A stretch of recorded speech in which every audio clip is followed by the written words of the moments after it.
Yep. What is a limiting belief that you have that you're currently are learning or working to unlearn? It's funny you say that. I literally was talking to a friend of mine about that this morning. And I think, so the limiting belief is this, that I'm not going to matter enough. Like my life, my life will have gone by and no one will have, felt my impact, or I won't be remembered. There's something in there but here's the funny thing. I think I take that too far because I overcommit and I sometimes fall into, helping too many people or people pleasing. And so I think that's I didn't realize that till recently, honestly. And I'm curious, what made you realize that, and why do you feel like sometimes your presence won't matter as much?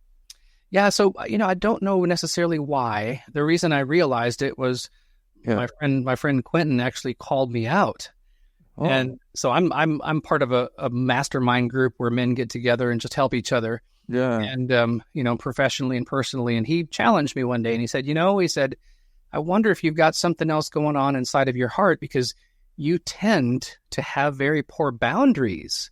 Like you seem like you're helping a lot of people, and you give them carte blanche access to texting and phone and kind of thing. And I, not carte blanche, but like during the day, there's a lot of interactions, and it comes from a good place, right? Yeah, I love to help people. At the same time, the more I thought about it, and it kind of took me all summer to kind of realize, I think there's a fear in me that I'm not going to matter enough. And I'm not sure quite where that comes from, but I'm still kind of working on that. Well, I appreciate you sharing that, because sometimes, I think it's something that we all think about, and it's essentially just questioning our purpose.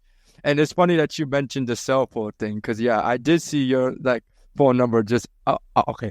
I did see your phone number up and online. I was like, wow, why is he leaving his phone? I thought that was a little weird, but I mean, it's whatever, cool. Like, because usually, but I guess it does go to his point. But at least you're doing it from a loving place. It's not like you're trying. Well, right. And here's the funny thing. And this is, I think in the past, to be in a public forum like this, and it would be really hard to even talk about some of those vulnerable things. And then I'm realizing, here's what I think is the secret sauce, though, is the more vulnerable that we are with one another, it's like we're giving permission for someone else to feel safe. Yes. To dig into that space in their own life, because they're not afraid of being judged. And, you deal with that as well?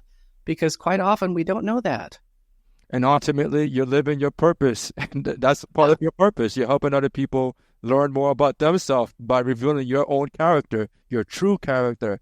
I was learning, there was something that was saying like, if you never reveal, you can't heal, and so if you don't reveal what you're truly feeling, it's just always going to be there. It's always going to be there, and you're not going to heal from it. And so that's why I think it's important to be honest with not only with others, but with yourself. And once you can be honest with others, you can be honest with the world.